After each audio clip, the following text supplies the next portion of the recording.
Hello students, welcome back to Hindi mirror channel. सभी students का Hindi mirror पर फिर से स्वागत है। अभी जो कंटेंट लेकर आए हैं बीए के हम जो हैं प्रीवियस क्वेश्चन पेपर अपलोड कर रहे हैं सेकंड सेम के। तो यहाँ आपको बता दें कि आज जो हम पेपर लेकर आए हैं प्रीवियस क्वेश्चन पेपर वह है इकोनॉमिक्स का, और पेपर का नाम है फंडामेंटल ऑफ मैक्रो इकोनॉमिक्स।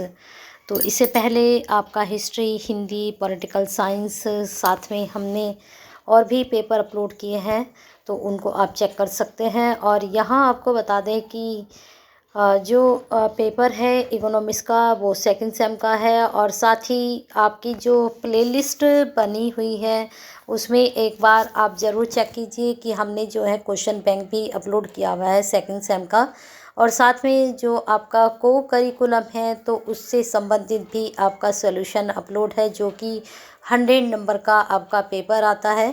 तो उससे थोड़ा आपको आइडिया हो जाएगा कि जो आपका को करिकुलम है किस तरह का आपका पेपर आने वाला है। अब बात करते हैं माइनर इलेक्टिव की, और जो आपका जो पेपर होता है माइनर इलेक्टिव के साथ कोर भी होते हैं। कोर तो खैर हम अपलोड कर ही रहे हैं, साथ में वोकेशनल भी हम अपलोड करते हैं। वोकेशनल में जो हम अपलोड करेंगे आपका जो है आर्कोलॉजी का जो पेपर हिस्ट्री का है उसको अपलोड करेंगे, और साथ में माइनर इलेक्टिव में आपका बीएससी, अगर आपके पास जैसे यहाँ पे लिखा है बीएससी सेकंड सेमेस्टर, तो बीएससी सेकंड सेमेस्टर का अगर आपके पास हिंदी व्याकरण है तो उसका भी प्रीवियस क्वेश्चन पेपर अपलोड होगा। बाकी जो आपके सब्जेक्ट हैं उसके हिसाब से आप अपनी क्वेरीज हमें भेज सकते हैं कमेंट बॉक्स में।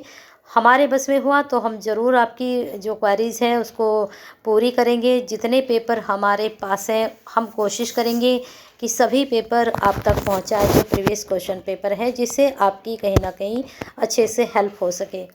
एक बार क्वेश्चन बैंक जो है वो ज़रूर देख लीजिएगा। चलिए शुरू करते हैं। पेपर का पैटर्न सेम रहेगा जैसे आपका फर्स्ट सेम में था, सेम पैटर्न रहता है। पैटर्न में कुछ चेंजिंग नहीं है। 75 नंबर का आपका पेपर आता है और 3 घंटे का आपका पेपर होता है। अब यहाँ आपको बता दें कि शॉर्ट आंसर टाइप क्वेश्चंस आपको करने होंगे।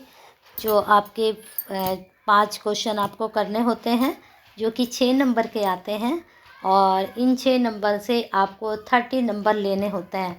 30 में से अगर आपके 25 क्वेश्चंस में नंबर आ जाते हैं तो आपको कहीं ना कहीं बहुत अच्छा बेनिफिट्स हो सकता है अगर आप 25 नंबर लेकर आते हैं। तो चलिए बता देते हैं कौन कौन से क्वेश्चंस इको में आपके पूछे गए थे। यहाँ पर आप देख रहे हैं कि किन्हीं 5 प्रश्नों के उत्तर दीजिए। 6 अंकों का होता है। 8 प्रश्न आपको दिए जाते हैं, और 8 प्रश्न मुझे लगता है काफ़ी जो है होते हैं आपके करने के लिए। पहला प्रश्न यहाँ पर जा रहा है, समष्टि अर्थशास्त्र से आप क्या समझते हैं, इसके क्षेत्र की विवेचना कीजिए। यहाँ हम साथ साथ आपको ये भी बताते चलेंगे कि आपके लिए कौन सा इम्पोर्टेंट हो सकता है। अब बात करते हैं समष्टि अर्थशास्त्र।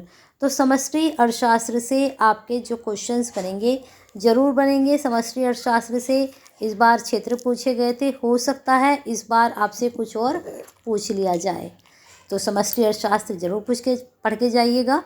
अब नेक्स्ट क्वेश्चन है यहाँ पर, सकेलू घरेलू उत्पाद, शुद्ध घरेलू उत्पाद तथा सकल राष्ट्रीय उत्पादों की अवधारणा को समझाइए।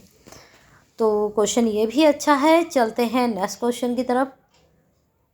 से के मंडी के नियम की आलोचनात्मक व्याख्या करें। फिर है, किन्स के प्रभावपूर्ण मांग का सिद्धांत की व्याख्या कीजिए। अब देख लीजिए, किन्स के प्रभावपूर्ण मांग का सिद्धांत की व्याख्या पूछी गई है, तो इस बार भी किन्स से आपका क्वेश्चन जरूर बनेगा। नेक्स्ट क्वेश्चन है, स्वतंत्र तथा प्रेरित निवेश में क्या अंतर है। तो इन दोनों निवेश के बारे में आप ज़रूर पढ़ कर जाइएगा। इस बार अंतर पूछा गया था, हो सकता है इस बार आपका और कोई सा क्वेश्चन यहाँ से बन जाए। तो 3 टॉपिक मैंने आपको बताए हैं, इनको आप ज़रूर पढ़ कर जाइएगा। यहाँ से 100% आपका क्वेश्चन ज़रूर बनेगा। नेक्स्ट आपका, राष्ट्रीय आय की गणना में जो समस्याएं एवं कठिनाइयाँ आती हैं उनकी विवेचना कीजिए। नेक्स्ट क्वेश्चन, उपभोग प्रवृत्ति का अर्थ स्पष्ट कीजिए तथा औसत एवं सीमांत उपयोग प्रवृत्ति का चित्र द्वारा विवेचना कीजिए।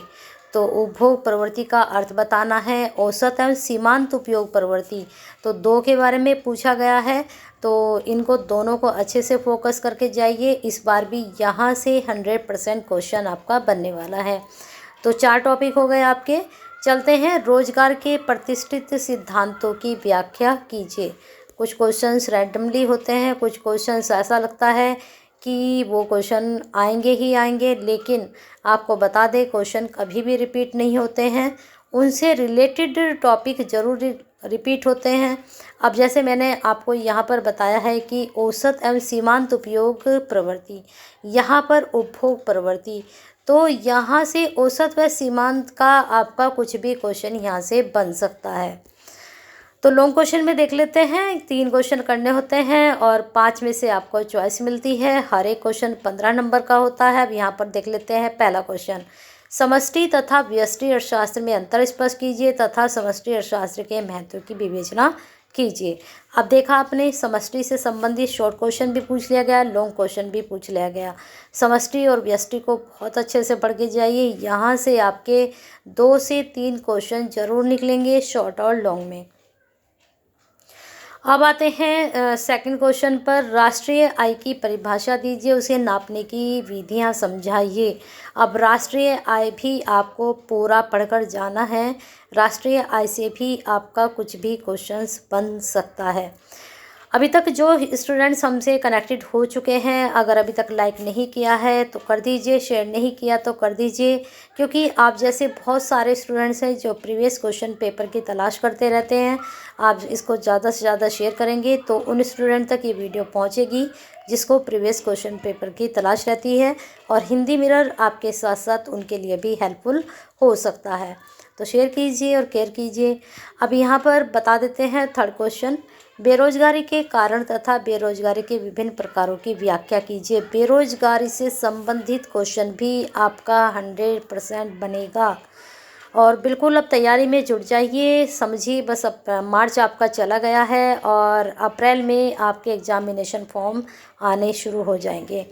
अब देखिए, किन्स से क्वेश्चन दोबारा बन गया है, किन्स के रोजगार सिद्धांत की विस्तृत व्याख्या कीजिए।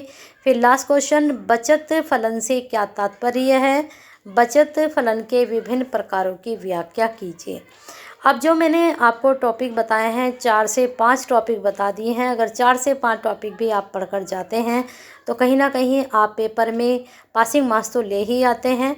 बाकी इसका क्वेश्चन बैंक एक बार आप चेक कर लीजिए अच्छे से, उससे भी तैयारी कीजिए, और जो आपके नोट्स हैं उनको पढ़िए, क्योंकि सब मटेरियल मिलाकर ही हमें अपनी स्टडी करनी चाहिए, तभी हम अच्छे नंबर गेन कर पाते हैं।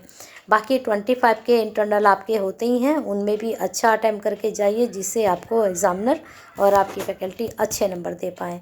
तो बने रहिए हिंदी मिरर के साथ, ऐसे ही लाइक और शेयर करते रहिए। हिस्सा नहीं बने हैं तो एक सब्सक्राइब भी ज़रूर कर लीजिए।